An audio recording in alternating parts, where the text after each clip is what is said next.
Okay, sure. And we have already called to order because we had an executive session earlier. And we've had our roll call.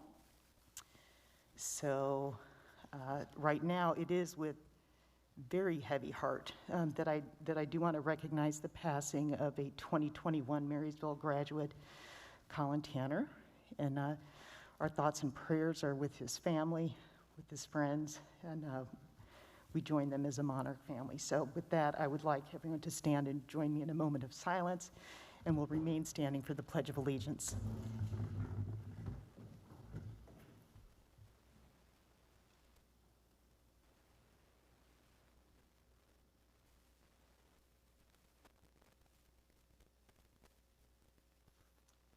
All right. It's over there. Oops, I guess it's over there, sorry. Either side.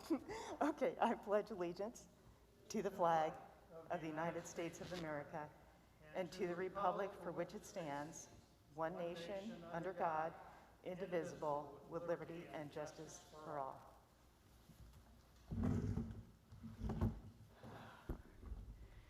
Thank you, and welcome everybody to our meeting tonight. It's good to see you out there. At this point, I would accept a motion to approve our agenda. Motion by Mrs. Powers. Second. Second by Mr. Smith. Roll call.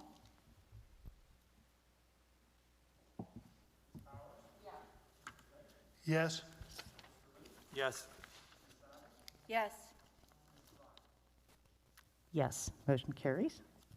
And next, I'm very happy to be able to present a resolution. Do we have Mr. Rick Spence here? Rick, if you and Tina and Krista would like to come up here, that'd be great. You can come right here around the stairs up to the stage.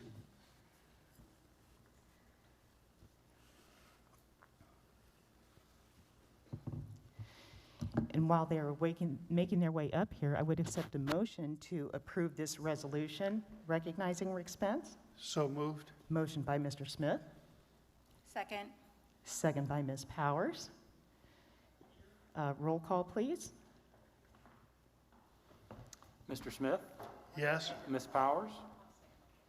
Yes. Mr. Luke? Yes. Ms. Savage? Yes. Ms. Devine? Yes, motion carries. And with that, I would like to read this.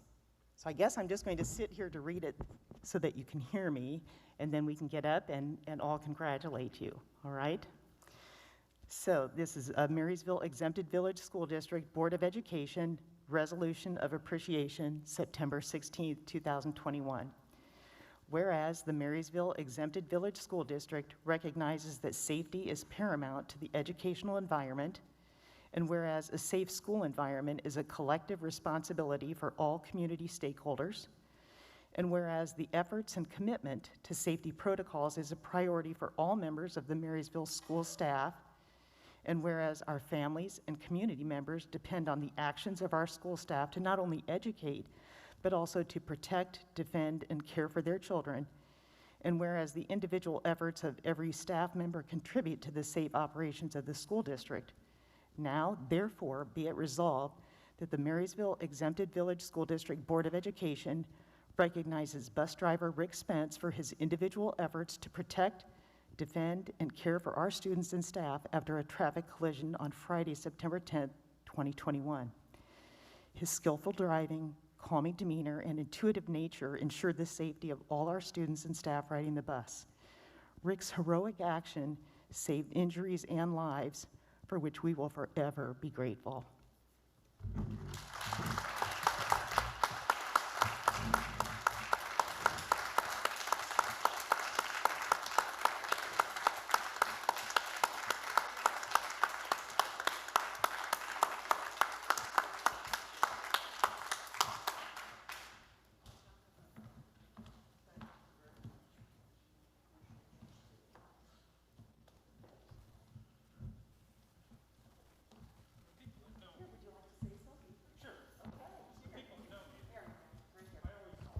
Right here. So, the people who know me. I'm glad that this recognizes everybody in the transportation department. The transportation department, for the drivers and the administration, put your students' well-being and care first of everything. And that's every day that we drive. And sometimes the days we're not driving. That care is something that can't be bought. It's a care that's within the person that's doing the work. I had people come to me and say, we think you're a hero, we think you're a hero, we think you're a hero. A hero is nothing more than an ordinary person doing fantastic things. I don't think that I went beyond what I should do, so I don't feel too much like a hero. But I am an ordinary guy doing ordinary things. And none of that even came to my head to even think about it when it was happening. Didn't get scared. Of course, afterwards, and you realize what could happen, that's when you get a little scared. I appreciate the recognition. I appreciate the recognition for the transportation department. It's an honor to be a member of that department. And I love this city, and I love all the schools that's in our command. Thank you very much for this. It's going up for everybody to see in our office, well, I think. So, thank you. I have to be careful. I get a little teary-eyed. Thank you.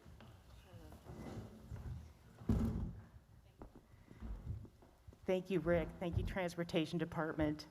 I know that the football team also recognized him, and my husband happens to be one of the volunteer coaches, and he just said that Rick is an amazing man, and that he made some really beautiful comments to the students, and we can't thank Rick enough. All right, next up, we have a COVID update. Okay, we want to give you an update of kind of the school year, as well as we had some interest in how the events have transpired since we went to masks in all the buildings, so we want to provide you with that tonight. We're also going to highlight the Virtual Blended Academy, what those numbers are looking like. We also want to give you an update. The task force met this week, the parent work group, and give you some just general questions we're working through with them over the next couple weeks. So I want to put in the forefront, our goal is to provide in-person instruction 5 days a week for all kids. Understanding that that is how we approach the school year, that's how we approached our work in the task force group and moving forward with this school year. So you'll remember this from September 2nd, hopefully, and really want to revisit this a little bit. When we started, well, actually when we were together on the 2nd, we talked about, we had 418 quarantines out of school. I think you can go ahead and show them the whole slide. Out of those 418 quarantines, 95 of them would have been out of school quarantines regardless if we were masked or unmasked. If we had been masked, however, 323 of those students would have been able to continue to attend school by the modified quarantine guidelines. So really our conversation was around, and we talked about it several times leading up to the 2nd, that the guidelines are as such that masking mattered. We were actually quarantining to home healthy students that could have been attending school. So with our core mission of providing education and in-person education as a goal, certainly it was worthy of conversation and thinking on that regard. That made about 77% of those students could have actually been in school. Ashley is here, and she'll give you an update on the Blended Virtual Academy. Yes, so This is an update on our numbers since the last time we met on the 2nd. So as of today, we had an increase in every grade level in our blended or virtual academy. I put the organization of the numbers with K-5 at the top of the screen there.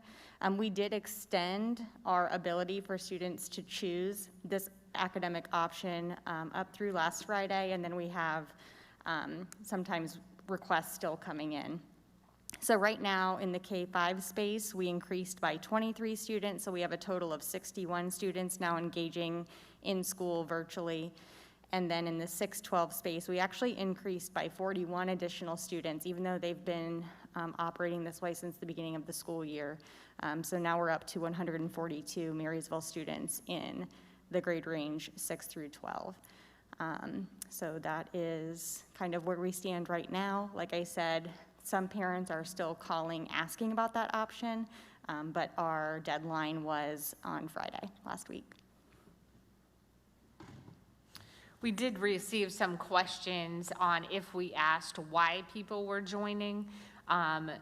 We did not. So we do have what I would just call anecdotal evidence that we have some families that chose because we weren't masking, and then we had some families that chose because we went to masking, and then we have some families that didn't like how long their students were on a school bus this year and some delays we were having with school buses, and thought that this was a better option because of work demands they had.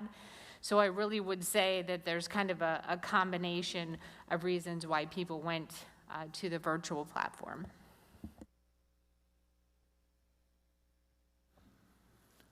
Okay, I wanted to provide some other COVID data related updates for what's been occurring in the school district. And on this particular slide, I have a summary of what occurred for the total of last school year, as well as a window of time from the start of the school year to the day before, the evening of the mask mandate in the district, and then the window of time from the mask mandate to present. And for the total of the 2020-2021 school year, we had 1,391 student-related COVID incidents, so 268 cases and 1,123 quarantines. Those are not delineated by modified quarantines because those rules changed sometime in March, and we weren't actively reporting or tracking whether or not students were going into modified quarantines versus a standard quarantine. On the staff side for the 2020-2021 school year, we had 409 total COVID-related incidents. 94 of those were cases and 315 of those were quarantines. In the total of last year, as far as the evidence indicates, we had 0 close contact to case situations. But when we shift gears and we look at the window of time from August 18th to September 2nd, so from the beginning of the school year with students until again, the evening before the mask mandate, we had 781 total COVID-related incidents, 79 cases, 479 standard quarantines, so that meant 479 students were in out-of-school quarantines in that window of time, and 223 modified quarantines in that window of time. When we look at the staff side, there was 41 total COVID-related incidents, 8 of those were cases, 9 quarantines, 24 modified quarantines. And in that window of time, we were able to map and track 31 close contacts that also turned into cases within that window of time. And then finally, we wanted to examine— Mark? Yes. Excuse me. About how many school days were in that time frame from the 18th? From the 18th to the 2nd, it should, if my memory serves me correctly, it should be 17 calendar days in that window of time. Although I think the first, like the 18th, 19th, and 20th would have been the staggered, Those part were of the staggered start days, yes, yes. And then looking at the current window of time after masks had been mandated starting September 3rd, we had 322 total COVID-related incidents. 45 of those were cases, 147 of those were standard quarantines, so that's an out-of-school quarantine, and 130 of those have been modified quarantines. And on the staff side, we've had 15 related incidents, 5 cases, 4 quarantines, and 6 modified quarantines in that time. And we've had 6 close contacts that have turned into cases in that window. So it was 16 calendar days, 12 school days from the staggered start to the 2nd. Thank you. We've also made some qualitative updates to our dashboard reporting system that's published on our website. One of them is that we've decoupled food service and transportation from the 6% criteria, and those ratios, when the colors change, are now dependent upon staffing levels. So that's, and if you hover over the information bubbles, that will tell you more information around what those staffing levels are. We've also added a masking icon with an end date to each one of the school buildings. So if you hover over that little mask, it will tell you when the mandate will end. We've also added some subheaders on the pop-out charts. So when you hover over each one of the green blobs or over top of the current score indicator up on the large district scale up there, it will tell you that it's a 7-day rolling total is what comes out in the pop-out. And then we've started to add a last update, which if you hover over the Start Here button at the very bottom of that pop-out, it will tell you the last time that the data was updated. And we've been very diligent about updating that each day approximately around 4 o'clock. I also wanted to take a moment to articulate an update on what's going on from a COVID standpoint within Union County, specifically to the Raymond and Marysville zip codes. The last time we ran an update, it would have been September 2nd. And since that time, in the Marysville zip code, we've increased the cases per 100,000 by 111.3 within the Marysville zip code, and by 205.8 per 100,000 within the Raymond zip code, taking them to 632.2 per 100,000 and 754.5 per 100,000 in each one of those zip codes. We've also continued to keep an eye on the water reclamation data. Again, this is a rather good precursor, usually with a two-week lead time on spikes in the wastewater that typically translate to spikes in cases within a community. And we've been able to experience continued stability based upon those data sets. So from October 1st all the way through September 7th, we've had relative stability in that data, which is good. I also wanted to provide an update on our most impactful weeks from last school year to present. So we've historically identified 2 weeks of time from the 2020-2021 school year that were substantial relative to COVID-related events. One window of time was the week of November 15th, where we had 13 cases and 245 quarantines. Bless you. Another window of time was on January 10th that week, where there are 11 cases and 153 quarantines. And for the current school year, 21-22, our worst 7-day stretch was from August 25th through the 31st, and we had 47 cases and 388 quarantines in that window of time. We are also monitoring the longitudinal cases, quarantines within the district as part of our reporting. And I've added a key here. So the red line is our rolling 7-day total. So that would match the percentage that goes on the overall district scale on our dashboard. The light blue, which in this case is like the tip top of the peaks, so to speak, of our little mountains, those are modified quarantines. The slightly darker blue are the actual quarantines, which would result in out-of-school situations, and then cases. And I've also mapped when we've added the district mask mandate on that dashboard, so we're able to see what are the effects of that longitudinally. And as you can see, over time, since we've implemented masks, we've had a significant reduction in quarantines within the district with some impact to cases. I also wanted to provide an update on just our cumulative experience. So to date, since we've been gathering data for the current school year, what does COVID look like within the Marysville Exempted Village School District boundaries for our student and staff populations? And we currently, grand total, have 1,179 COVID-related incidents, cases, quarantines, modified quarantines, et cetera. across the board. So I wanted to provide that. And we currently have 267 active situations relative to COVID right now. So we have 31 student cases, 4 staff cases, 128 standard quarantines for students, and 5 standard quarantines for staff, as well as a number, approximately just over 100 modified quarantines between student and staff in the district at the present time. I was also very interested in examining for what I would call like excess transfers out of our school district with some of the recent changes that we've made. And I wanted to examine the window of time that mapped to September 3rd to September 15th, and examine that exact same window of time relative to the transfer rate out of our district for equivalent, that exact window of time in 2017, 2018, and 2019. The gray box is the standard deviation, or the typical range that we would see for the transfers out of our district in that window of time. The solid gray line through that is the average.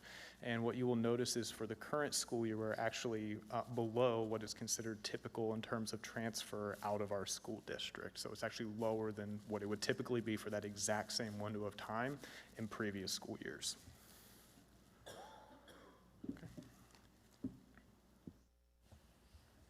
All right, we did meet with the task force this week, and we are planning again on the 29th. And I just wanted to give you, really, we asked for some basic feedback, conversations they had with parents, things they had read on social media, just to kind of inform our thinking on how, if the plan was working, what concerns did they have on the horizon, and et cetera.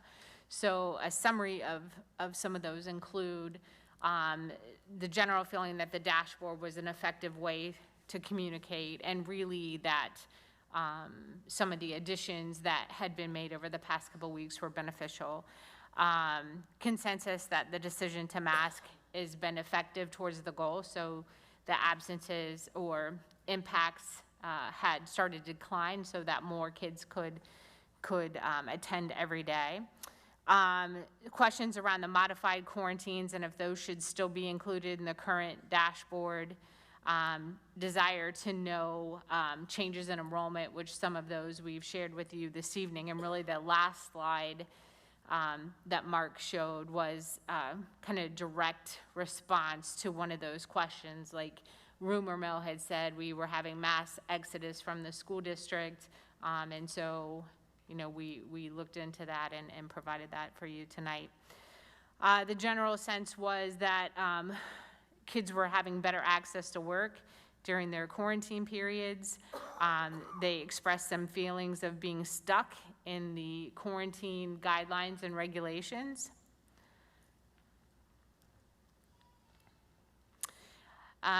Concern with the suddenness of masking decision. So we had the platform, we talked about flexibility, but still felt that they had heard some concerns with switching from that original plan. Desire to know what's in store for the 25th. How are we going to come around to make a decision on the 25th, because that's where we put that deadline. Really, there was concern, and I think that was demonstrated in the slide that Mark also showed. Definitely it's in our community. I know our local hospital sent something out today as well. How are those things impacting students and et cetera? So the behavior outside of school. And also there was a lot of talk around last year. We had our big uptick at Halloween, and the 25th is right now earmarked to be the end of our mask mandate. So what were our thoughts about that, and as we plan to hit Halloween, Thanksgiving, and Christmas holidays throughout the winter. There was a request to switch the next meeting because it's the same night as conferences, so we'll work that out as well. Diane, could you explain what they meant when they said some of the parents felt stuck in the UCHD regulations? What does that mean? Generally, the idea was that, we returned with the same guidelines that we had last year. There was no real change. So the masking definitely changed and reduced those. They were more frustrated that I would say those guidelines were as such, that we were quarantining healthy kids, and they are interested, I would say, in how those guidelines might change. I would say also there was some frustration with communication from sometimes with the health department with the load that they were carrying.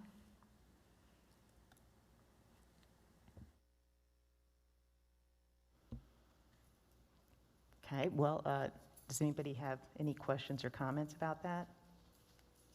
I know I do. I have a few. Well, I have said since the beginning that I wanted local data and local information. And what we are seeing tonight in the report that you're giving us are numbers that are not from other parts of the state or the other parts of the country. They're inside of our school district. These are our children in our buildings. And I know last year when we were operating on the hybrid system, parents were asking, please get the kids back in school 5 days a week. And it appears, at this point anyway, that by asking kids to wear a mask, we've got more kids in school 5 days a week, which is the goal and the purpose of this board. So I'm pleased with that. I don't think anybody likes wearing a mask. I certainly don't, but I see the goal as getting kids in class 5 days a week where we can perform the magic of education. And we've got amazing teachers that function much better when they have direct contact with students. And I know that the quarantine is an issue and the rules and so forth, and so I hope people will be patient and understanding.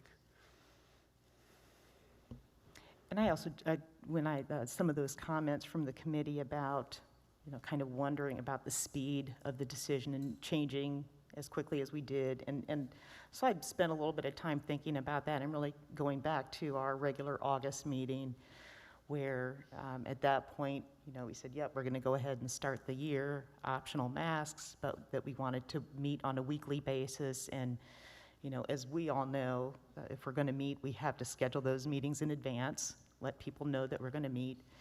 And so we scheduled 2 weeks out. And the other thing is we need to have at least 3 board members here. And sometimes that can be a challenge to get everybody on the same page. But, I looked back at August 26th, we'd been in school just about a week, and we were seeing some trends, not real significant at that point, but then by September 2nd, especially now in hindsight, when we look back and we see that slide that shows if we would have been masked, 77% of those students would have been able to stay in school. And in my mind, I remember when I saw that, I'm like, well, how can you argue? How can you argue not going towards the mask requirement so that more of our kids can be in the classroom? Just like you were saying, I think that's been our goal all along. And we also, and also the, extending it out to October 25th, that idea of consistency. I don't think we've ever wanted to be one of those districts where you're on the edge of your seat every week. What's going to happen? What's going to happen? And obviously, we know that we've been in that situation where it could change any day. But I think when you move to that a little more conservative setting and knowing that our kids are going to be in the classroom and you say, okay, you don't have to worry about it for a while. This is how we're going to operate. I think that's a good thing too. Oh, and I know we did miss 1 week of a special meeting. I saw a comment there that we didn't have one that next week, and I recall it that September 2nd saying that if we needed one, we would try and schedule one, but we also knew that the following week we were going to be having this regular meeting as well. So, any other comments? Thank you very much, Ashley, Mark, Diane. This is really good information. Thank you for all, yeah, thank you for all that. Really appreciate it. It's very helpful. Okay, at this point, I don't know, was anybody interested in public participation tonight? Did you see the sign up over there, Jeff? Okay, then, oh. All right. So, Jeff, you can go over to the podium there, and I guess, and I think you've been to some of our meetings, so you know the routine. You've got 3 minutes to share with us. And I will ask you to follow our guidelines, and if not, I'll remind you, and we'll go from there. Yeah, I'm good, I think. Okay, thank you very much. And again, to start by stating your name and address, just for the record, and then you can get started. Sure. Oh, do you have his microphone on, Marcus? Great, okay, thank you. My name is Jeff Lulin. I'm a resident of Marysville, Ohio. At the end of May, I have an article from the New York Magazine. The title of the article is Following the Science, dated October 20th, 2021. The main title is The Science of Masking Kids at School Remains Uncertain. At the end of May, the Centers for Disease Control and Prevention published a notable yet mostly ignored large-scale study of COVID transmission in American schools. A few major news outlets covered its release by briefly reiterating the study's summary. Quote, that masking then unvaccinated teachers and improving ventilation with more fresh air were associated with a lower incidence of virus in schools. Those are common sense measures, and the fact that they seem to work is reassuring but not surprising. Other findings of equal importance in the study, however, were absent from the summary and not widely reported. These findings cast doubt on the impact of many of the most common mitigation measures in American schools. They are social distancing, hybrid models, classroom barriers, HEPA filters, and most notably requiring student masking, for each found to not have statistical benefit. No statistical benefit. You have put our kids in chains regarding these masks for no statistical benefit. And then I see some of you out at Festa Fair over the weekend, and you're not wearing masks. Rules for thee, but not for me. You're hypocrites and you need to change. If you require our kids to wear masks, you need to wear the mask all the time, not just when somebody's looking. Something I'd like to see added to the COVID update, the statistics that are up here, are the more important things, not the cases and the quarantines, not just the cases and the quarantines, but I would like to see inpatient hospitalizations. How many of these kids are being admitted into the hospital because they're sick with the COVID variant? I'd also like to see ICU admissions. How many of them are very sick? And the third thing that I hope will be a zero the whole time is how many died. I think you're focusing on cases and quarantines, but ignoring the weightier matters. You know, the Pharisees, Jesus talked about the Pharisees. They wanted these people to tithe on their mint and anise and cumin, but they ignored the weightier matters of the law. And the weightier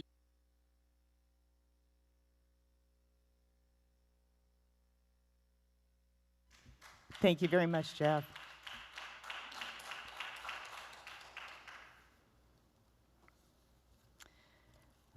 All right, next on our agenda, we have a presentation from Naven. And this is our first building presentation in quite a while. So we're excited to see you, Well, Ms. Lewis. thank you. Let me make sure I've got Yep, everything working. sounds good. Okay. For those, all of you up here know me. I'm Lynette Lewis, the principal at Naven Elementary. And I'm excited to be here tonight because I want to share with you some of what we're finding out with our data about where our kids are and where we need to move them to. As you know, the pandemic has touched a lot of things in our lives, and schools are no exception. Teachers are dedicated, and they have presented quality data over a variety of platforms since March of 2020. Let's face it, since then, we've had some inconsistency in our schooling. And excuse me, I have a sinus infection, so I am getting over that right now. Anyway, we've looked at data. Tonight, I want to show you some data that happened, that we were using before we went, I'm sorry, can you move back a screen? Thank you. I wanted to share with you some data before the pandemic and what we're finding now on our most current data and what we plan to do about what we're seeing, which is an achievement gap within our students' learning. But before I do that, I wanted to get into the data piece. I wanted to start by talking about how we approach a problem at Naven. Whether it's big, whether it's small, I think the first thing we do is we lean into our habits of mind, which replicate the habits of mind right there from Marysville: innovate, collaborate, and inspire.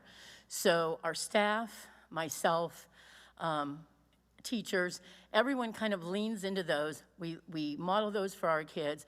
We also lean into those when we have to solve a problem. The other thing we look at is we want to look at what anchors our beliefs in teaching and learning. And at Naven, we have 5 simple rules, and I'm not going to go through all of them, but we always look at those simple rules and reflect on those before we take on a challenge. And so the first 3 are all about loving your kids, no matter what. It doesn't matter, what they do, what they say, we love them. The 4th one is important because it talks about every student who walks through our door belongs to all of us. And that's from the custodian to the office staff to teachers to myself, the principal. Our 5th one is every student deserves our best every day.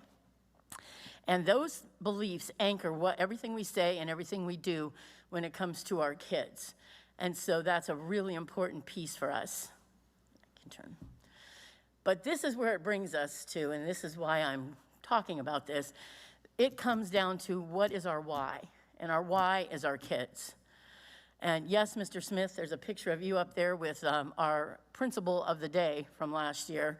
But when we look at those faces, every one of you on the school board is here. This is your why. I know Diane Allen, that's her why. We hear that all the time, and she believes it more than anyone I know. It's also our why at Naven. This is why we do everything we do.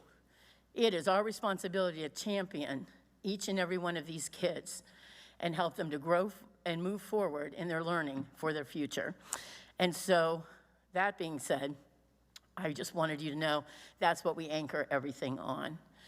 So we have a pretty big challenge ahead of us based on our data. But I wanted to go back pre-COVID and look at over time, our 3rd grade ELA test scores. And if you look at each box, the 2 towers in it represent 1 school year. So we picked 3rd grade ELA because they test in the fall, and then they test again in the spring, so it gives us something to kind of show a comparison. The first box is 2016 to 2017. The second box is 2017 to 18, and the last box is 2018 to 2019. You can see the different colors represent the different scores that students can achieve on that 3rd grade ELA AIR test. This is a state test, an achievement test, which is 1 point of data, and we're showing it over time. And I'm showing you this because at this time, we were closing a gap at Naven. That's what we were working on. We have a transient population. We're a Title I school, So we have low socioeconomic situations that affect some of our families. We have an ELL population, which is English language learners. And certainly we have students with disabilities that we're always trying to move forward so that they can, improve their learning. Those are the factors that we were working on here when closing the gap. And if you look year to year, especially towards the last year, hopefully you can see that we have been moving in the right direction. We were on a trajectory that was going up, and we fully expected in the very near future to hit that 80% proficiency mark that the state requires. We were almost there. Unfortunately, March 2020 happened and everything changed. Now that was our state testing, which is an achievement test and shows performance on one date. I wanted to share with you the Ohio value added data that we also look at in the state of Ohio. This shows student growth over one full year. So it starts in 3rd grade and it looks at the growth to 4th grade. If you look at the color codes across the bars, the yellow in the center represents an average expected growth of 1 year per student. And so that represents what the majority of students achieve over 1 year. If you look to the left, the red shows that means, if you're in the red, that the majority of your students did not grow a full year over a calendar year's time. And then if you look to the right, to the green, that indicates that over a year, the majority of students grew more than a year. So this is over time the same as the achievement test from 2016 through 2019. It's in math and ELA. At Naven, we have been consistently in the green. So that means that we have been growing our kids more than a year's worth of learning in a calendar year's time. Not only are we proud of this and we hang our hat on this, but I think this is a critical piece for closing an achievement gap. You must grow your kids more than a year. You must push them, you must give them the supports they need to be successful. Now, we're always in the green, but that doesn't always equate to a passing score on the state achievement test, unfortunately. However, that to me speaks of what we want to do for the kids, what we wanted to do for the kids before COVID, and what we absolutely need to do for the kids right now. We know how to close the gap. We did it before. We were almost there, and we're determined to do it again. So now this is current data. I just wanted to show you quickly. In 2019, we were really, if we round it up like we like to do, we would be at 78%, which is only 2 percentage points away from hitting that proficiency of 80% for the state ELA test. And we felt good about that. We had moved consistently upward, but then came 2021. And you can see that there was a significant drop in students in the spring that were proficient in that test. And to show you that we still grew students no matter what, if you look at fall 2020, the box below, in 3rd grade ELA results in the fall that year, only 40% of students passed as proficient. And then at the end of the year, we brought it up to 63%. So there was absolute growth there. However, we're starting with a little bit of a handicap. 60% of students did not pass in the fall and achieve that passing score that they needed. So that's current. 63% was last year. Now we've gotten additional data in, so we have a little bit more to look at.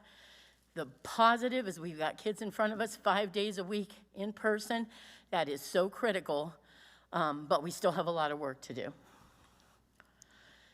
If you look at this chart, this is about our reading, whether students are at level or below level or significantly below level. And so we didn't look at kindergarten because they're brand new, but 1st, 2nd, 3rd graders and 4th graders we did look at. And the first column, 2nd column, excuse me, talks about the number of students who are significantly below grade level. The 3rd column, slightly below. And then the last column is the percentage of that grade level that is below. We were surprised by these numbers. We've always had challenges in these areas, but these are significant. And if you look at second grade, at 62% of students in second grade being below, those are the kids that were in kindergarten in March 2020. And kindergarten and first grade are the most critical years for teaching reading and learning reading. And the best method we know is face-to-face. So they went digital in March, and that's a big time of growth for kindergartners in terms of learning how to read. The second year, many of them were in hybrid. So again, it wasn't the same as in the past when we had kids in front of us 5 days a week. I guess what I want to point out also is those kids that we're talking about, some of them were with us, some of us were in virtual, and it could have been with Marysville or the Ohio Virtual Academy. Some of those kids were homeschooled.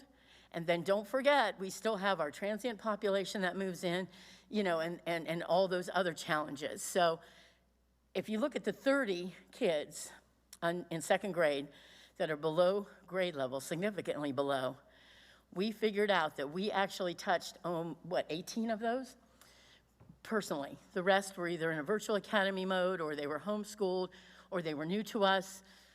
So we have a lot of, but that doesn't mean we can't meet them, for sure. This is math data from our iReady, our program that we use, instructional program in math and reading. This is just the diagnostic that they just completed. And you can see that's a whole building look at what we're dealing with. The green with stripes means they're at mid or above grade level. The regular green means they're starting grade level. The yellow is 1 year below.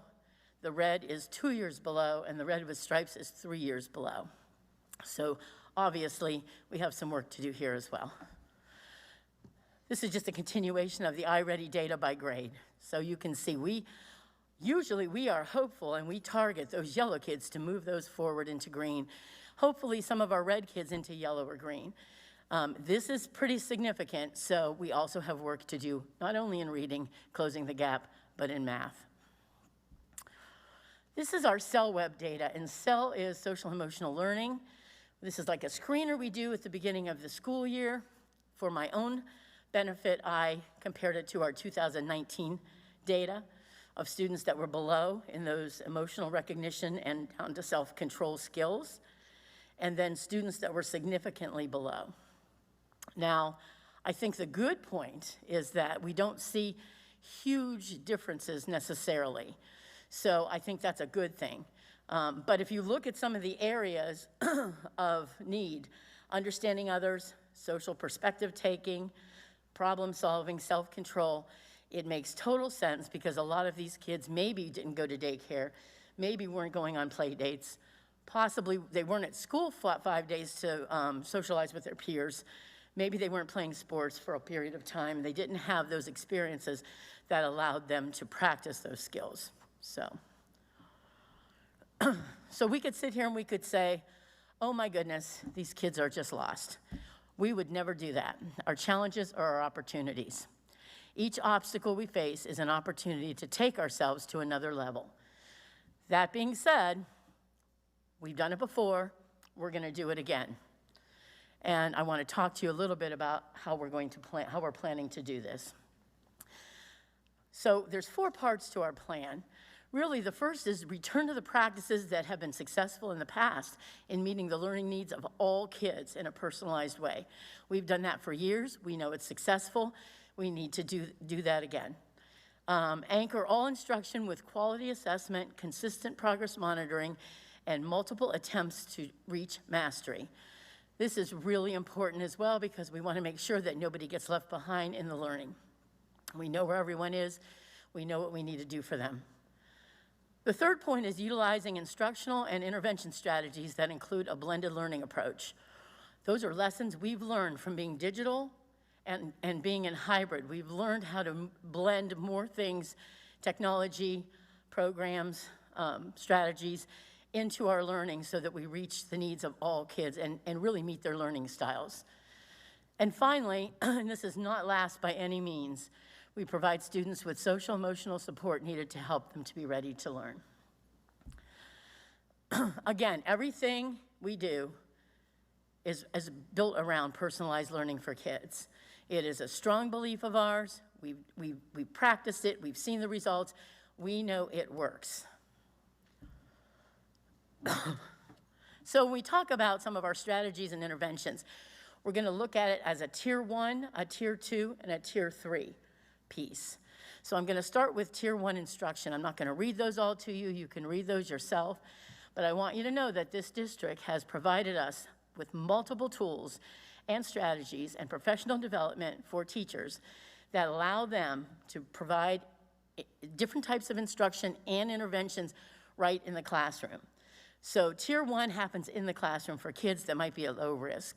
And when I say low risk, I'm talking again, I go back to assessment and progress monitoring so we know where every kid is. So while the learning is happening, the teacher's monitoring where that child is and maybe providing a reteach of a lesson or something, video they can watch, or extra work they can do in a small group while it's happening, so you don't get to the end of the lesson, the end of the unit, the end of the week or 2 weeks, and you find out 5 kids didn't get it. We know right along the way who has it, who needs extra support.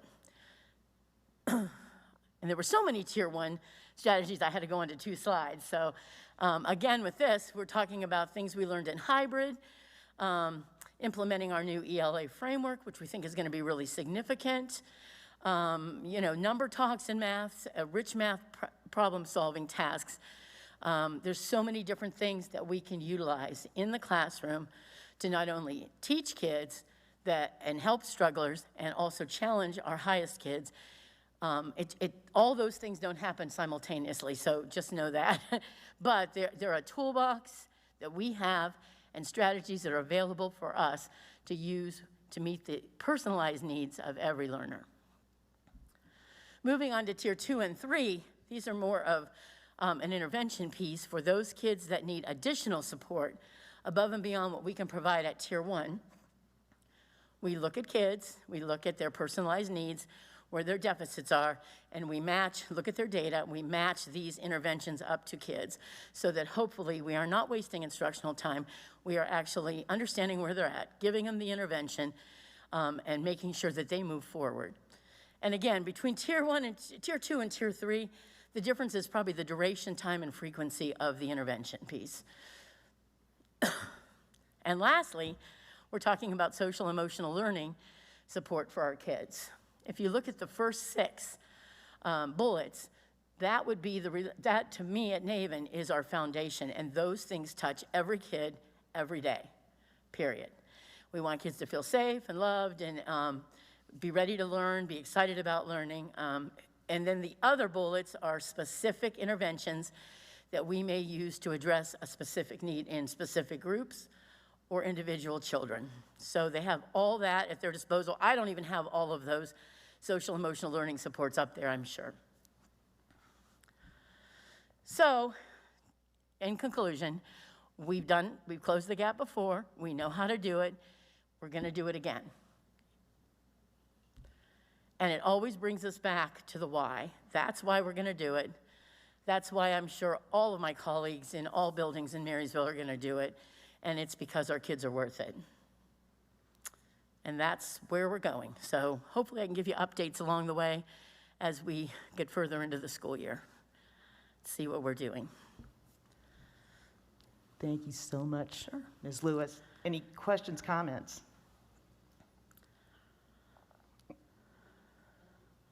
No? I just thought it was really helpful to hear all that and to hear your positive attitude about, let's do this, let's do what we know how to do. And I think we would appreciate the updates as, we still don't know exactly the long-term effects of what we went through last year. So this was all very helpful, but the updates will be good too. Thank you. Mm-hmm. We're anxious to see where this takes us, and I think it's going to take us in a positive direction. Mm-hmm. I appreciate all your passion for your students, and I think we all feel that way. Just as a question, will you be providing direct support to all students on an individualized level? Well, we always look at students in the classroom on a typical average day as to what they need, how they learn best. We have enough data and assessments that we can provide lessons. I'm not saying every kid gets something different. A lot of times 7 kids need the same thing, or the whole class needs the same thing. And sometimes it's 1 kid that might need something extra in the classroom. All that is looking at data. So we don't waste time doing something that might or might not work. You know, we look at the data, we assign a plan, or we make a lesson piece that will use that instructional time 100% to the best advantage. Now, if they need additional support, that's when they might go into a small group or a one-on-one situation with a reading specialist, intervention specialist, somebody who pushes in maybe to help with math, those kinds of additional supports that are a little bit more targeted and a little bit more intensive. I'm kind of curious, after last year and after going through hybrid and things like that, what kind of sense do you get from your staff about just like working together and having a variety of resources for students, things like that? Well, I'm the luckiest principal in the world because my staff is always on the positive side of everything. They really are. They always look to see what they can do better to help a kid. And it goes back to our 5 simple rules. Again, you have to ground in your belief about kids and learning. So actually, you know, and sometimes it's hard. Sometimes they struggle. But you know what? If you go back to what you believe in and why we're doing it, everything else seems so worthwhile. So I am very fortunate. I have a lot of, most of my staff, if not all of my staff, just wants to do what's best for kids, and they just want them in school 5 days a week in person. Right. That's really what they want. And I'm guessing you have a lot of, like, when you talked about having videos and other supports available, you know, and so, like, you have a library of those kinds of things, and, you know, I guess I just know that there was so much effort put into some of those things last year. It was, but I think they saw the results of it and how positive they were. So, Right. you know, if they're teaching a lesson and a child needs to, they video themselves teaching the lesson, the child can watch it over and over again. Some kids Right. need that. Some kids might want to see a different way to do that concept, maybe through a Khan Academy video. Or she wants to sit down and watch them one-on-one solve a problem, because that can give you so much information about what that child needs to move forward. So, yeah, we've had programs and things like that, Edpuzzle and Flipgrid, and so I think those things, when we were in hybrid, have proven to be a great boon to the classroom and learning every day. Yep. I know, I think about all the 2 pages of Tier 1, you know, I mean, like, your toolbox is pretty full. And we're very fortunate, and as my teachers have said to me, they've gone and visited other districts. Other districts don't always have all this. And so we're all grateful that we have these tools to use, because they have proven to be effective in different situations. Great, well, we'll look forward to updates then. Thank you Great. so much. Thank your staff and your team for us. Will too. do. Thank you for having us. Lynette, before you leave. sorry. Yeah. I always appreciate going through, and we've sat through a number of presentations where we go through Tier 1, Tier 2, Tier 3, and all the data that gets collected. And I know some of the data is, it identifies some real struggles, but I know that the personalized learning approach gives, you know, the teachers the information that they need in order to be able to work with each individual child. And I know I do, and I think everybody on the board really appreciates everything that the teachers do for all of the kids, because it is not an easy task. I am grateful that we have the instructional model that we do, because I think that will help us to recover and do a better job for kids. But the teachers are doing remarkable work, so thank you very much. Please pass that on. I sure will. I sure will. And it also gives them agency when they try something new, and it shows them that they can do it, and they can move kids, and then it just motivates them to do more. So thank you for that. I will pass that on. Thank you very much. And now, I have been made aware that there was somebody who had planned to do public participation and did not and when we brought the book up, hadn't filled it out, so is everyone okay if we listen to one more here? Okay, so, yeah, thank you very much. And so you know the routine, you state your name and address, and you will have 3 minutes to address the board. And I'm not sure if you've been to board meetings before or not, but it's not meant to be conversational, so we want to hear your comments and stuff, and then if there's follow-up needed, we'll get in touch with you. Yes, sure. And Okay, great. I apologize. I didn't know we had to come and sign Gotcha. up, but thank you for the time. My name's Clancy Cruz. I live at 530 Quail Hollow Drive, member of the community for 20 years.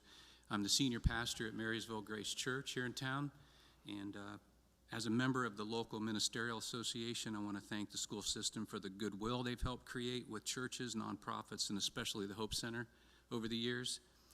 I'm here to advocate for the Hope Center as a member of the ministerial association and one of the people who benefits from the Hope Center and being able to participate with them and their programs and so on.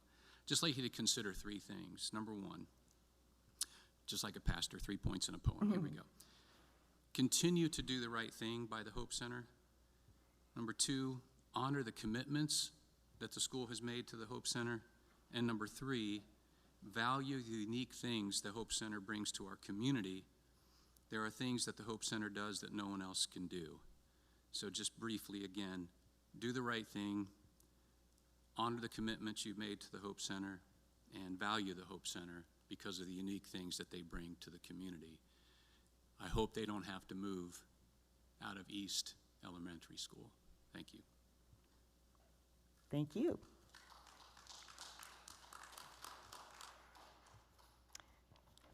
Okay, let's see, next up, we are to reports. Do we have a high point report? Ms. Savage? Oops, did I miss something? Oh, I'm sorry, there was another gentleman, okay.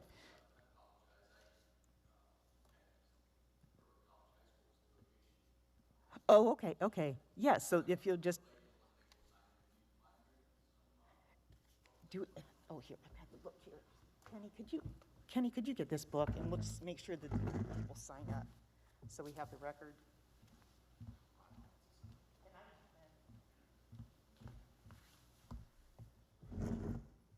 Usually I do try and double check before the meetings start, but this month I forgot to double check and make sure that people had signed up who were interested, so I apologize for that.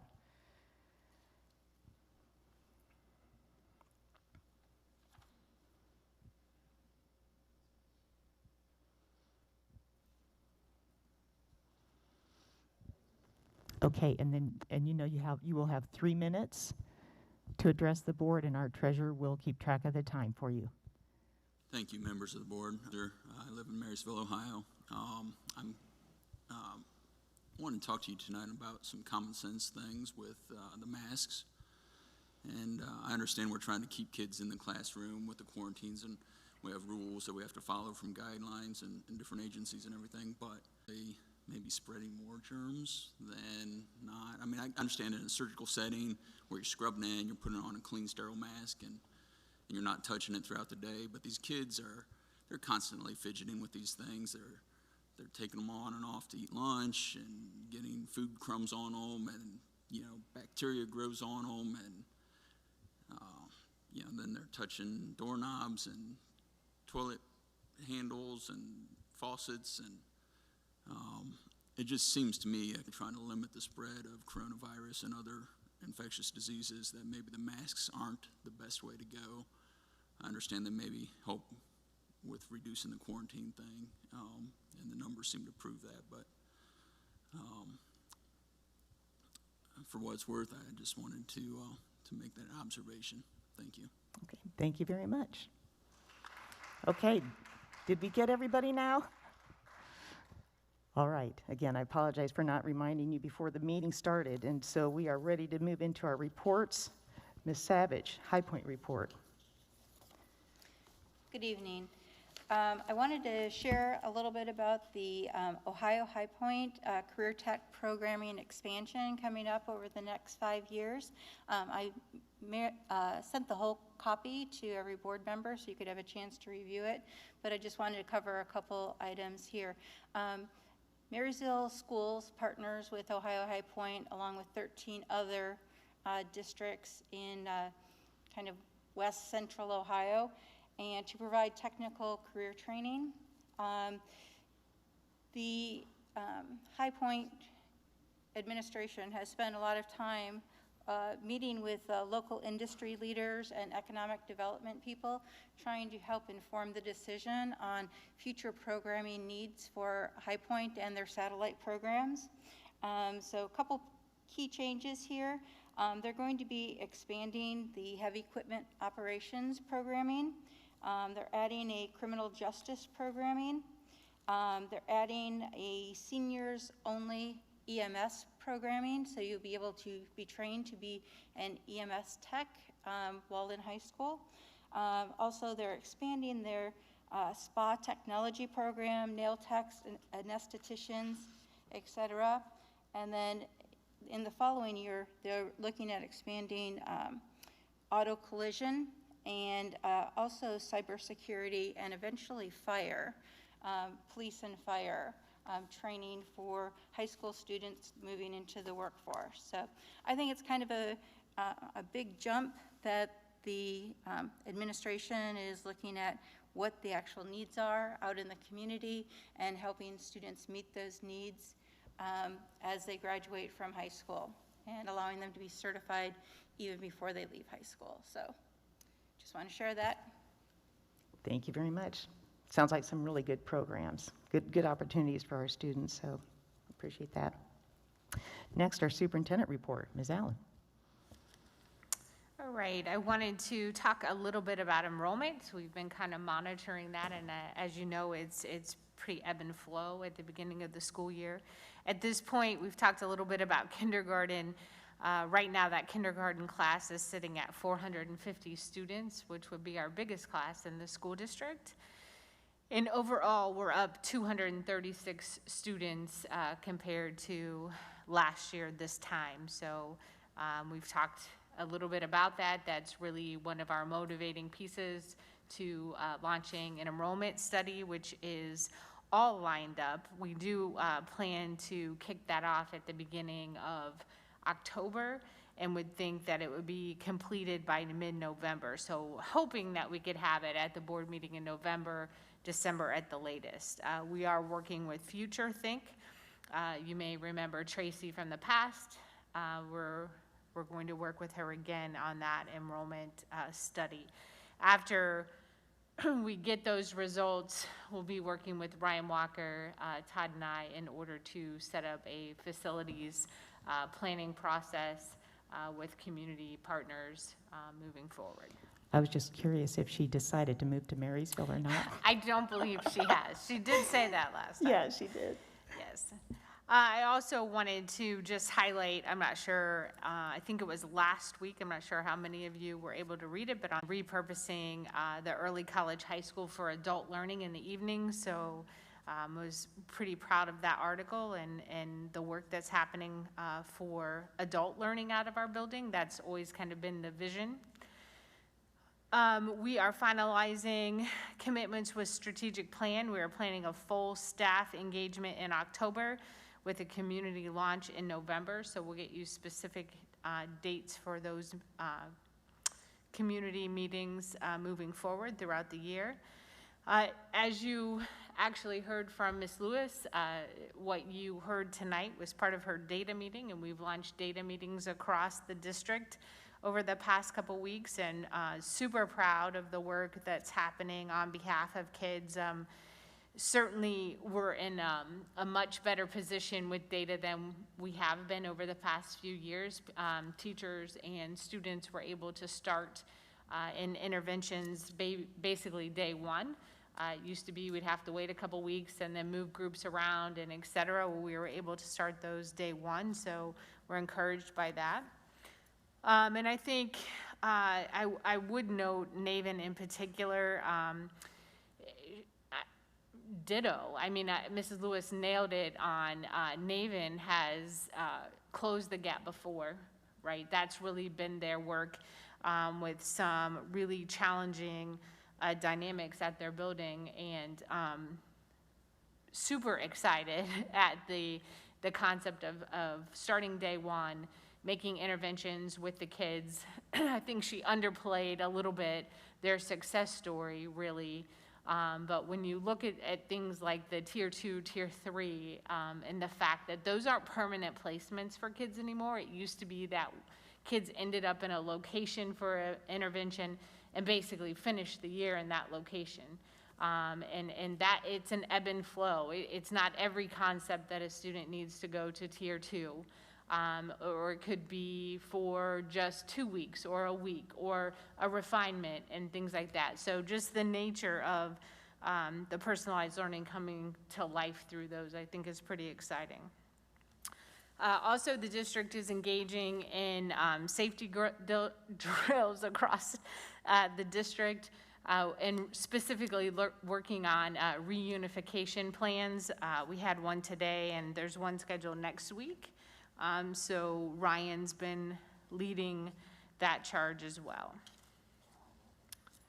That's all I have. Thank you. Any comments or questions? Nope. All right. Treasurer report. Mr. Johnson. Thank you. I wanted to note that at the end of August, we had our annual booster and PTO best practices meeting, so we did that. I also wanted to give you an update on our ESSER funding and uses of those funds. As you know, there's currently 3 rounds of ESSER funding. We had ESSER 1, which was $298,000. That money has been fully spent. Probably about 94% of that money was spent on staffing, and about 6% was spent on mobile hotspots that we were able to use, so our students learning remote, making sure they had internet access that was functional. ESSER 2, our allocation is $1.026 million. We've currently spent over $356,000 of that funding. That money has entirely been spent so far on academic coaches, which is used for professional development for our teachers to make up learning gains and ensure our students are moving forward. ESSER 3, our allocation is $2.306 million. We haven't spent much of that yet. We've currently spent close to $139,000. We've used some of that funding for summer interventions, tutoring, like APEX seats, which are helpful for our students and learning gains. We'll also be using ESSER 3 probably for the next 2 to 3 years on that summer school interventions, tutoring, those kinds of things. We'll also use that money towards academic coaches once our ESSER 2 money runs out. And also the ESSER 3, as we mentioned, is going to be used for the bonus, the $1,000 teacher bonus, $500 classified bonus. That's a total cost of just under $500,000. And as we discussed, that actually saves the general fund and saves our taxpayers money. And we actually were just made aware within the last couple of weeks, there's a actual 4th round of ESSER funding. This is called ARP IDEA. So this is actually, in essence, it's ESSER special education funding. That allocation is $241,000. That money will be used for the new psychs that we've hired in the school district, which will help ensure that our traditional IDAB special ed funding will be enough to sustain those psychologists and other special education costs going forward. Any questions? Yeah, Todd, you mentioned, and as we go down through here, that there's money left in ESSER 2, ESSER 3, and the new grant. but you mentioned the ESSER 3, that over 2 to 3 years we would be doing that. Is there a date that money, any unspent funds, would be returned to the federal government? Yes, there's a date for each, and as I said, with ESSER 1, it's fully spent already, so we're good there. ESSER 2, I believe the date is September of 2023, and then with ESSER 3, I believe the date is September of 2024. I would keep an eye on that, and won't be an issue. We will be able to probably have it spent within the next couple years. Thank you very much. Would you say those funds are just allowing you to prolong the need for, or like lessen the need for additional money in the future? Or, Yeah, so, I mean, like, for how instance, do you think it impacts our finances, I yeah, guess, a overall? couple different things. You know, with that new ARP, the new ESSER special education funding, you know, obviously special education costs is one of the costs that's growing the fastest, not just in our district, but most every district across the state. Our traditional IDAB grant had started to be pushed towards capacity, which when that happens, those services are things you can't just say, well, okay, we're just not going to provide those services. So what ends up happening is those costs end up getting pushed to the general fund, which then means our taxpayers are having to foot the bill. So that fund will, those new funds will help ensure that we don't have to do that in the near future. So it'll help sustain that fund. And then as we talked about, for instance, that bonus, if you can look at that in lieu of for instance, a 0.25% raise. You know, that 0.25% raise would cost the general fund an additional $90,000 per year every single year, whereas we're using ESSER 3 for that personnel cost. So that actually saves the general fund money, which again helps avoid having to go to the taxpayers. Okay, great, thank you. Okay. Mr. Johnson, can I ask a question? What are the requirements in order to get ESSER dollars? There's a set of requirements, which I guess I would call the allowability guidelines. There's things you're allowed to use the money for, and obviously everything I've lined up are things that are allowable based on those guidelines. And when you get the allocation, you have to fill out an application basically to have access to the funding. One requirement on there is a back-to-school plan, which we met that requirement. One question I've heard of is, you know, does that back-to-school requirement, does it require that you have a mask mandate? And it does not. Our back-to-school plan, obviously at the time when we opened school, there was no mask mandate. So that there is a requirement that you have a back-to-school plan, but there's no mask component of that. So it's designed to encourage people to be in a full-time basis as opposed to remote? Correct. Okay. Thank you. Yep. Thanks for that clarifying question. All right, for my report tonight, we did have a community coffee this last Saturday, and I sent you all an update on that. 3 people showed up. I thought we had really nice conversations, and like I said, I always share that information first off with Diane, so that if there's any follow-up needed, then you can get that set up, and with the rest of you all, so you're aware of the topics that were brought up. And then I did get an additional text from one of the attendees today, the one who's really passionate about recycling, composting, and reducing plastics and waste in our schools and our district in general. So she said before COVID hit, she had been working closely with one of our teachers, and they were getting ready to get something started, and then everything kind of flew out the window because of just having to survive for a while. So I did let her know that somebody will touch base with her, and I'm not sure if we have a Pro Terra Nova club yet or not. I think we used to have one at the high school, but, you know, we talked about, boy, this might be a really great thing to get students involved as well. And heck, I'd be happy to join them too. So I always bring my reusable water bottle, right? No plastic there. So anyways, it was a really nice conversation, and it's just good to have those again now. Chamber of Commerce update and events. The annual celebration was last Thursday, and it was nice. We had several of our own students there, some from the Fab Lab and our robotics team, and I thought they did a great job explaining what they do and, you know, kind of how it has helped them prepare for the future.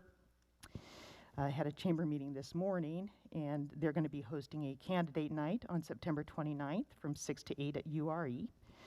They also talked about having a ribbon cutting at TRC yesterday for the new Beta District, and that's a really big deal in our community. It's part of the Smart Mobility Corridor, and it's just another great opportunity, I think, for partnerships, internships, our students, and community in general.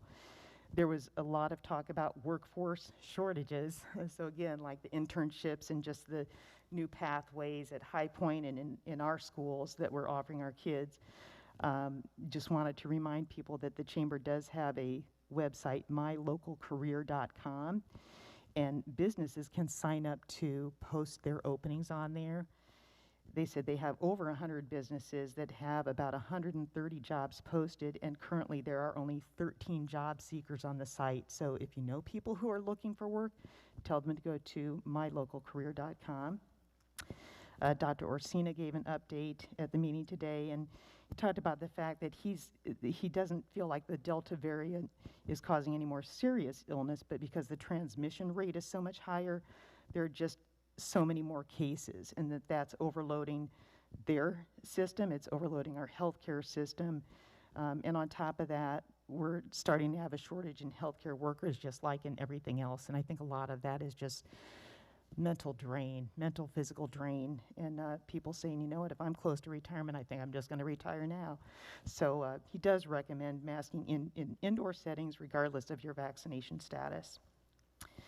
For student achievement, I didn't send out a report, but just wanted you to know, I think in the past I talked a little bit about how OSBA is promoting success shorts, and that's going to begin this month and continue throughout the year. So they're asking the student achievement liaisons to provide some articles or headlines that feature student, teacher, or program success stories. So Jonathan Langhouse is working with me on that to collect stories from each one of our buildings.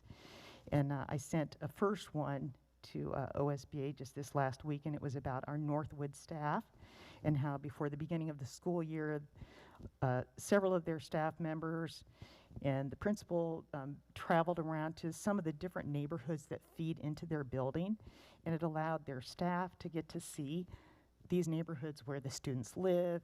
It allowed them to meet the kids, their parents. They even saw some past students from the building. And so it just really was a nice way to have that out of school, comfortable setting, relationship building kind of a event. And they got tons of positive feedback on that. And as we know, building those relationships is really the start to that whole personalized learning focus that our district has. So. And let's see, finally, our Central Region Fall Conference is this next Wednesday, the 22nd. Several of our board members will be recognized there. Nan, Dick, and myself will receive the Star Aptitude Award. And I did also turn in our application for the OSBA Boards of Distinction Award. So just wanted to give you an update on that. Next, we have our legislative report. You should have received the legislative report. A couple of things that I think are of interest. Last night, the Ohio Redistricting Commission approved 5-2 a 4-year plan for the Ohio House and Senate districts. That was along party lines. The procedure required the 2 Democratic members to support the plan if the plan was going to go into place for 10 years. And they were not able to work that out.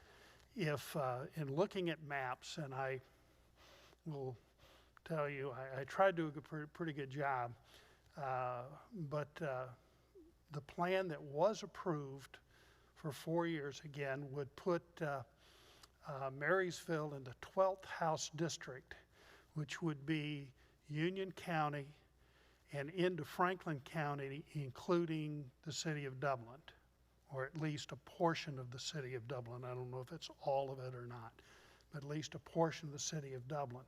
The Senate district that we would be in would be which is made up of 3 House districts, would be the 12th, the 10th, and the 6th.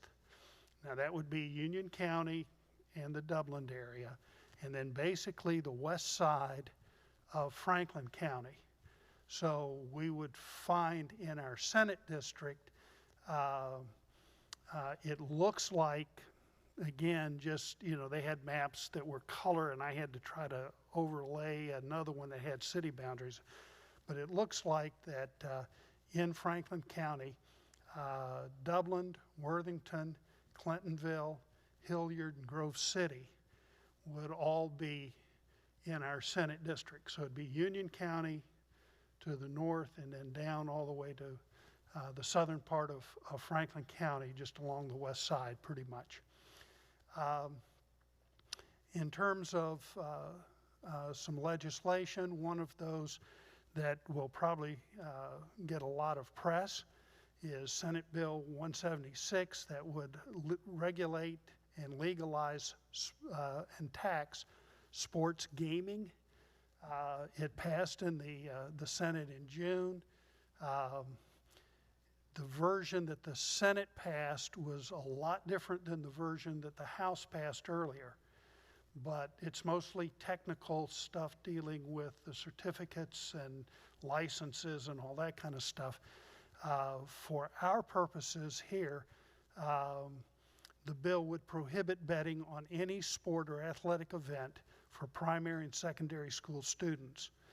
It also would require that 98% of the profits be used for K-12 education, which, you know, when you look at it, you say, oh, 98%. Well, that's after they pay out all the winnings. So it's after they pay all the people that win, whatever is left, the state would get a portion for operation, and the larger share of that would then come to schools. There are a number of other measures that I've listed here. I think we got a note from OSBA earlier this week about 3 bills that have recycled through for I think this is the 3rd time that they've come forward. Bills that we've talked about and that I have in conversations with legislators advocated opposition because they adversely impact our district. The property valuation challenges and the Board of Revisions process is one. A modification to ballot language and the election notices. And the 3rd one is the community reinvestment areas, and that changes the threshold for when schools would be able to receive money. It also increases the amount that can be forgiven without school board input. And the goal is to try to keep the school board at the table in the discussion for those kinds of things. The last thing is that here in a few days I'll participate in a meeting with the Federal Relations Network. I've served on this. This is the body that I go to Washington on occasion. This year that was virtual. We were not able to meet with Senator Brown, and so they've arranged a meeting with Senator Brown and his office. So I'll be participating in that. All right, thank you very much. Appreciate all that time and the effort that you put in for our district. Let's see, do we have a safety report? Ms. Powers. We do not have much tonight on that. What the Youth Drug Coalition we're kind of looking at right now is, it's called NO, to change the game for youth gambling. So the question is your child at risk for problem gambling? 90% of our youth have reported that they have gambled in the past year. So they're taking some surveys now, trying to put it all together. One of the facts is 6.5% of 14 to 21-year-olds are at risk. And it's surprising to know that more than 1 in 10 youth has gambled money or personal items. Teens who gamble are at greater risk of depression, anxiety issues, damaged relationships, alcohol, illegal drug use, fighting and criminal activity, low self-esteem, and suicidal thoughts. So the conversation has now started to change the game, Ohio, to see where this is all starting, what it's resulting from, and then going from there. So just kind of an update on where that's at right now. Okay, thank you. Okay, I think we're ready to move into the business section. So I would accept a motion to approve a bunch of draft minutes here, the minutes from our August 19th regular meeting, and then minutes from our special meetings on August 26th, August 31st, and September 2nd. So moved. Motion by Ms. Powers, Second. second by Ms. Savage. Any comments, corrections, edits on those minutes? Okay, roll call, please. Ms. Powers? Yes. Ms. Savage? Yes. Mr. Luke? Yes. Mr. Smith? Yes. Ms. Devine? Yes, motion carries. Next, we have a couple of Board of Education items. I think we will do them individually here, so I would accept a motion to approve our goals and work plan for the 2021-2022 school year. So moved. Motion by Mr. Smith, Second. second by Ms. Savage. Any comments, questions on this? This was a part of our August 31st special meeting. That special meeting included self-evaluation of our of the work plan from last year, and then a chance for us to review that work plan and make any revisions that we thought necessary. So I just wanted to comment on the process of reviewing our goals. The board sets goals for itself each year, and then we strive to make progress on each of those goals. It was very helpful to sit down and kind of self-evaluate each year. Are we moving in the correct direction?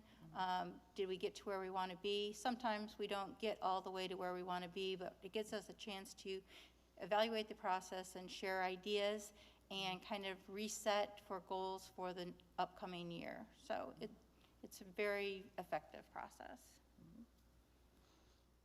And I would note that our work plan aligns directly with the strategic plan of the district. So we are focused on student achievement, financial stability, safety, and community partnerships. Okay, if there are no more comments, roll call, please. Mr. Smith? Yes. Ms. Savage? Yes. Mr. Luke? Yes. Ms. Powers? Yes. Ms. Devine? Yes, motion carries. Next, I would accept a motion to approve our Board of Education Orientation Manual and Board Handbook. Motion by Ms. Powers, Second. second by Mr. Smith. And first off, I just need to have a shout out here for Ms. Savage, who did an amazing job. If anybody has gone onto Board Docs and opened up this Welcome to the Marysville School Board file on here, I mean, I think you just did a great job giving a nice overview of things that you need to be aware of as a new board member. So I really appreciate all the time you put into that. And then again, that was another part of our August 31st meeting, and I thought we had some great conversations. Any comments? Yeah. I think you spoke to the process of setting our goals and our work plan. I think for me, it was interesting going back and thinking about becoming a board member and all the learning that had taken place. Because the role of a board member is often different than what people's expectations are. And it's my sincere hope that going forward, this will provide a head start, a good jumping off place for new members to this board. I wanted to comment that I think it's a really good document, and it's going to be very useful for new board members coming in. A couple of things. One, it probably will need to be updated every year or two. It might actually be useful for people who've been on the board for a while. And then also, this came out of our discussion, so I think most of us remember this point, but I wanted to repeat it. It's probably going to be more useful as something that somebody sits down with the new board member and goes through, one of the veteran board members goes through it with a new person. I think that'll be probably the way that it functions. Yeah, I agree. And maybe even on like a quarterly basis or twice a year or something, because just like in the classroom, you might hear something the first time and say, oh, yeah, I kind of get it. But then as time goes on, the more you hear it and the more you actually work with it hands-on, things start to take on different meanings maybe, or different questions come up. So, yeah, good point, Brian. And I know you were helpful as well, Brian. So thank you both of you for the work on that. I was helpful, but Nan really, she did it. So thank you, Nan. Okay. If there are no more comments, then roll call, please. Ms. Powers? Yes. Mr. Smith? Yes. Mr. Luke? Yes. Ms. Savage? Yes. Ms. Devine? Yes, motion carries. Next up, I would accept a motion to approve Lauren Devine as staff development coach. Motion by Ms. Powers. Oh, sorry. Treasurer items. Oops, did I miss that? I did, sorry. It's okay. Let's move back to number 12, and we better approve our treasurer action items. I would accept a motion to approve the treasurer items. So, second. Motion by Ms. Powers and second by Mr. Smith. Any comments? Just a couple quick comments. The amounts and rates are in there for approval, which we do annually in September. We're just basically approving the county auditor's estimates of what our millage will create in property tax revenues. I would note that our cash flow for August is still pretty well on track. Any variances right now are mostly related to real estate tax collection, which we'll be getting our final settlement in September. I also would note a little bit of good news. Our casino tax revenue we get twice a year in August and January. So the revenue that we received in August was $164,500. Comparing that to last year, which there was a large drop because of COVID and people not gambling, but it was only $73,000 last year. But the year prior, which was at the time a high of $146,000 in August of 19. So we're already about $20,000 higher than our previous high. So that was good news for our revenues. Great. Any questions? Okay, roll call. Ms. Powers? Yes. Mr. Smith? Yes. Mr. Luke? Yes. Ms. Savage? Yes. Ms. Devine? Yes, motion carries. And now, I would accept a motion to approve Lauren Devine as staff development coach. So moved. Motion by Ms. Powers, Second. second by Ms. Savage. Any questions or comments? Roll call, please. Ms. Powers? Yes. Ms. Savage? Yes. Mr. Luke? Yes. Mr. Smith? Yes. Ms. Devine? Abstain. Motion carries. And now I would accept a motion to approve Amber Powers as MHS department lead. So moved. Motion by Ms. Savage, Second. second by Mr. Smith. Any questions or comments? Roll call, please. Ms. Savage? Yes. Mr. Smith? Yes. Mr. Luke? Yes. Ms. Powers? Abstain. Ms. Devine? Yes, motion carries. And final business item would be I would accept a motion to approve the superintendent items.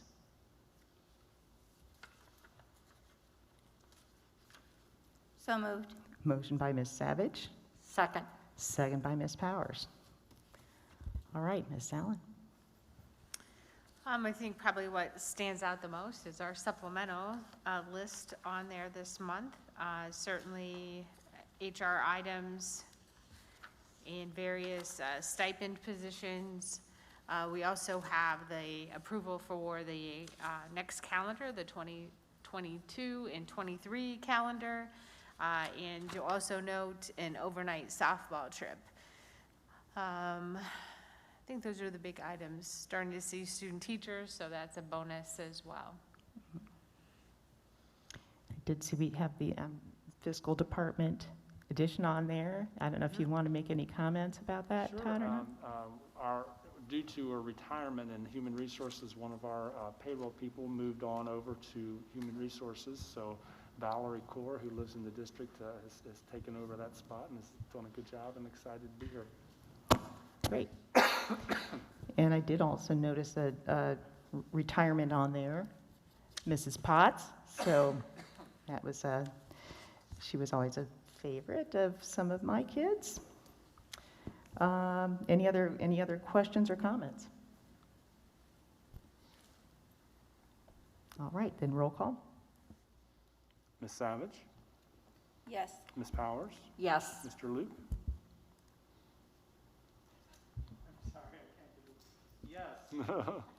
Mr. Smith? Yes? Ms. Devine? Yes, motion carries.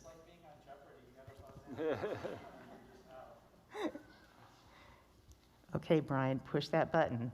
It's your turn for comments and/or questions from board members. I want to thank the tech crew first. Thank you, guys. And I thought the sound was good tonight from where I'm sitting. So I appreciate all the work, and I like the new gear. It's great. But I really just thought everybody who presented, I really wanted to thank you guys from Naven and for the COVID update and the public.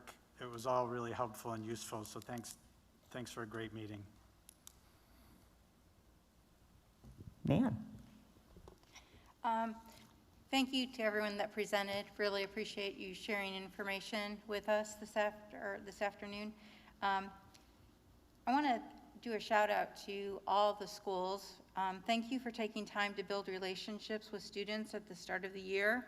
I noticed that we delayed assessment taking a little bit longer than we typically do in order for students to make friends and for teachers to get to know a little bit more about the students. We are all a little socially rusty, and I think that social interaction and building relationships is very valuable to our district. Also, I noticed that the building of the social emotional supports taking place at every grade level, and I think that's very important. A lot of kids have been through a lot of different things through the hybrid schedule and whatever it might be. I think it's very important, and I want to do a shout out to all the community groups, the United Way, several churches, families and businesses that donated school supplies, personal needs, all kinds of things to our district. It shows what kind of district Marysville is. Thank you. Mr. Smith. In our board notes at Raymond Elementary, they pointed out Connie Miller and Joe Crozer, the custodians, for doing just an incredible job in getting that building ready. And I know we started the school year, and I couldn't remember whether or not I had mentioned the custodians and the secretaries and everybody that worked so awfully hard to get the buildings ready. You know, they are, for me, the unsung heroes. I always tried to make sure that I spoke to the custodial staff, the cooks, and all the support staff every time I had a chance. Because as a teacher, I really appreciated coming into a clean classroom every day, and it set a tone not only for me but for all of the students. And if you go through our buildings, you'll find our buildings are in excellent condition because they are maintained in excellent condition. And we have some incidents of graffiti or, you know, some trash or those kinds of things.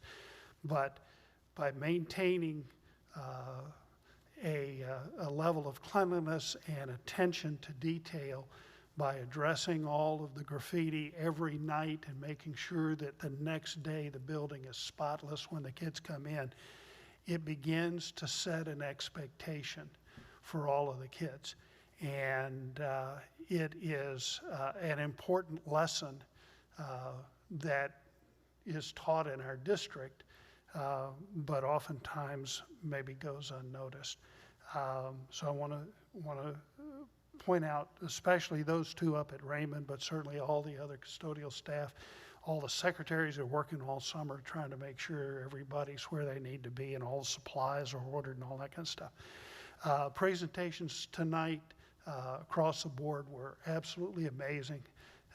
The amount of information, the detail is always helpful to understand the circumstances and situations we're in, and helps to guide the decisions that as a board member I need to make. So I really appreciate all of the work that goes into that. So thank you. Thank you. Ms. Powers? Just want to ditto thank you for all the presentations from all of you and all of the work. And you know, I know these are very trying times for all of our staff, but you know what? Our community and our teachers and our entire staff are the best. So we will get through it. It takes a village. And you know what? Just thank you. Thank you to all of our staff, all of our people, and we will get through all these trying times with our children as one. Thank you. Todd, any comments? Nothing to add. Diane? I would just remind everyone, next week is homecoming as well, so parade planned. I would also encourage, if you have not seen yet, the gym renovation is complete and open for visitors, and we've been receiving some great feedback on that, so thanks to Ryan for his leadership for finishing that on time construction project, which is almost amazing. And then I would just like to continue to give a shout out to everyone in the district. It is a difficult time. Our principals are not only leading instructional practices, but contact tracing and calling parents, and the demands are significant. And everyone is working very hard to fill gaps, meet the needs of our students, build partnerships and connections with families. So we will get through it. There is an end in sight, and super proud of the work that continues to happen on behalf of kids here. Thank you. I could not agree more. Thank you, Lynette, and your team again. I think what stuck out to me is when you know, just that, your positive attitude and the fact that challenges are really opportunities, you know, so you look at that data and yeah, there's some definite challenges in there, you know, but like you said, you guys are ready, you know how to do it, so excited about that. And I just wanted to, again, thank our bus driver, Rick Spence, and I thought, he just does such a nice job of being a great example of our entire staff here, and like you said, it's all about the heart, and so we're so fortunate. We're lucky as a board to be able to oversee a district like this. So another reminder, another great partnership that we have with our police department, Chief Golden, I think you all know, is retiring. And so tomorrow from 3 to 5, it's really open to the public, there is going to be an open house at the municipal building. So if you have a chance to go in there and thank him for his, I believe, 50 years of service. That's just amazing. So please try and stop by there. With some of those building notes, some of the things that stand out to me is, like Nan was saying, that real focus on social emotional support. We have so many amazing partnerships. I saw at Tri Academy, they've developed a partnership with Mosier's and iFocus Foundation to help provide some mentoring opportunities with their students. Bunsold did a training, Handle with Care. It's designed to enhance communication between first responders, community mental health services and supports, and schools regarding children's exposure to traumatic events. So it's just a reminder that we are so much more than the academics, that we really are looking at that whole child, and I am so appreciative that that's the focus of our district. With that, I think I would accept a motion to adjourn. Motion by Ms. Powers. Second. Second by Mr. Smith. Roll call. Ms. Powers? Yes. Mr. Smith? Yes? Mr. Luke? Yes. Ms. Savage? Yes. Ms. Devine? Yes. Motion carries. We are adjourned at 7:47. Thank you.